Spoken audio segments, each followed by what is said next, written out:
Welcome back. We are looking at the data where we had left off. Remember that we had made our A3 value 2. That was when we had opened up the economy and we could see what a disaster that was. So let's set that back to 1.5 and see what happens. If we set that to 1.5 and we run it again, and still it's not very good. At 35 weeks, we have a big surge in infections, and that's one of the things that we've been warned against about, a second wave in the fall or winter. So if right now we're in about week 20, okay, 15 weeks from now, so we're in about the middle of May in week 20. So if you had 15 weeks, that's approximately 4 more months. That would put us in September. So we would be experiencing a very large peak in September, which would be right about the time we want to get back to school. So we'd be very interested in seeing what this model does for us. And so now we want to focus on how do we get data off of this model. Okay, so all of the numbers are stored in memory in MATLAB, and we see graphs of the data, but we want to be able to access those numbers, all right? So one thing we might want to be able to do is, the simple thing is playing around with the window, because we've talked about this before. If I wanted to see the susceptible population, I don't see any blue line right now. So I would want to take Y max back to 1.1. And then I can see what has happened to the susceptible population. That also allowed me to see what happened to the removed population over the course of a year. What would happen if I wanted to see this for 2 years? Okay, well, all I need to do is take T max. There are 52 weeks in a year. So if I take T max to 104, we can see, oh, did I hit run? There we go. We can see how that plays out over 104 weeks. And so you can see, based on the model we have right now, not much happens in the second year. Now we're making a big assumption that once you have been removed, that you never go back into the susceptible pool. So that's something that in your project, you could challenge that assumption and see how that affects the outcome. So you see that the remove line flattens out right around 80%. Okay. Now let's try to figure out some things. I said about 80%. Let's figure out how many people actually did get sick and then recovered or were removed by death. So if I wanted to know how many people, answer the question, how many people would get sick over the course of 2 years, it looks like that is the largest number on here. Removed people continually grows and it never goes down again. So if I wanted to know how many people were sick over the course of the entire pandemic, I could just find the max of the maximum value of R. And you can see that answer came out to be about 0.811, so 81%, which I could pick off by kind of looking at the graph. But by looking at the graph, I can only tell it's around 80%. By pulling the maximum value out of memory, I know that that number is actually 81.1% of the population. So most people ended up being infected over the course of 2 years. Now, what happens if I, wanted to find out what happened at 52 weeks? It looks like maybe we're not quite there at the maximum. It hasn't completely flattened out at that point. So there are a couple of ways I could do that. One, if I click on the graph, I can choose my magnifier. And then once I have that magnifier selected, if I highlight the portion of the graph I want, oops, looks like I didn't select it. There we go. I have the crosshair. Okay, so now if I select that part of the graph right around 52 weeks, I can see I've zeroed in. It looks like it's actually a little below 80%. I could just repeatedly zoom in. Okay, so 52 weeks, the repeated zoom process will get me there pretty well. You can see by the time I've zoomed in 3 times, this graph is essentially flat. So I can, if I want to, I could zoom in one more time, and I can see that it looks like 79.1% maybe 79.2% were had become ill at some point in the year by week number 52. Doesn't mean they were all ill at week 52. In fact, if you go back, let me run this again. Most of the illnesses seem to have occurred somewhere around week 10, and then again somewhere later around week 35. So let's find out more about those peaks and maybe even the minimums of the illness. So if I want to look at the infection rate, okay, once again, we talked about making this graph much lower. So maybe I only go up to 0.15 for Ymax, and now I can see the infections much better, okay? So it looks like the interesting stuff is happening before 52 weeks in that first year. So let's only look at the first year. So I turn Tmax back to 52. Now I'm looking at the interesting parts of the graph, all right? So it seems like there are two peaks in the infection, and then somewhere around week 21, there's a minimum. Okay, so if I wanted to figure out what the maximum infection is, I could do the multiple zoom thing.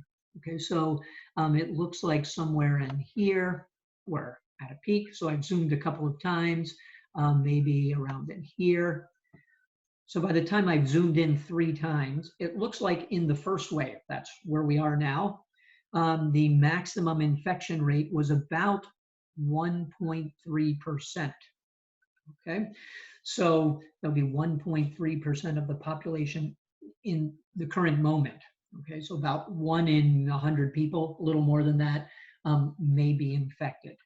Okay, now a lot of those people are asymptomatic, so you may know people who are infected who don't even know that they're infected, and that's actually one of the problems with this virus is identifying who is ill so that we can get them away from the rest of the population. So that's part of the reason this virus is spreading rapidly, is because a lot of people who are infected simply don't know it.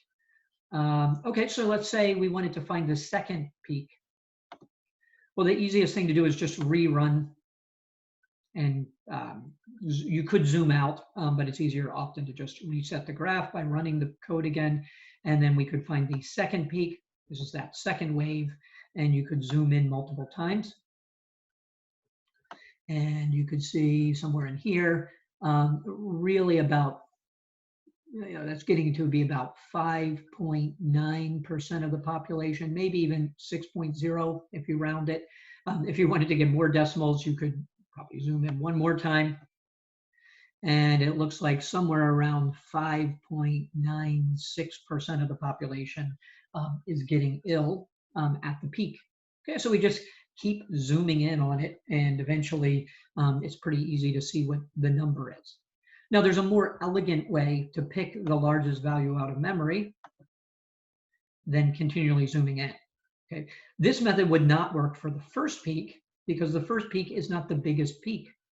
The second peak is the biggest peak in I, so I could just pull off the maximum value of I and see that sure enough, 59.6% is the largest I value. I'm sorry, 5.96% is the largest I value that we get. Now, the problem is that's significantly larger than the infection rate in the first wave. And if we allowed this to happen, we would probably overrun our hospitals. Okay? And that would have the negative effect of making the fatality rate, rather than we kind of assumed, we assumed that it was 2% earlier. The fatality rate would probably go up and be significantly higher should we overrun our hospitals. So we may talk about that more in later videos that some of you may watch. Now, let's say another interesting thing is how low does the infection rate go? Right in here. Maybe we want to know when it's a minimum and how low the minimum is. So we could repeatedly zoom in, and we can see that the minimum is happening right around 20.2 weeks. Okay, so just over 20 weeks is when we're hitting a minimum. And that was, I think, actually right when, oh, yes, that's when we relaxed a little bit and we had headed into phase 3, opening up the economy. Okay, so we were at that minimum right there around 20 weeks, just over 20 weeks. It dipped down a little bit, and you can pick off the minimum value. You want to find the minimum value, probably zoom in a couple of more times, and you can figure out what that minimum value is. Okay, but let's figure out if there's a more elegant way to get that minimum value.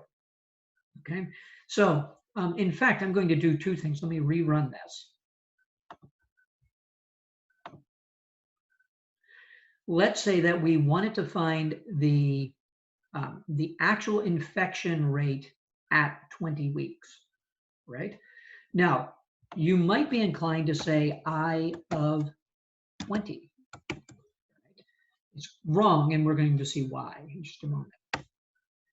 So look at that. The infection rate at 20 is, it's in scientific notation, it's incredibly small. This would actually be less than one person, all right? Because remember, there are 9 times 10 to the 6 people in the population.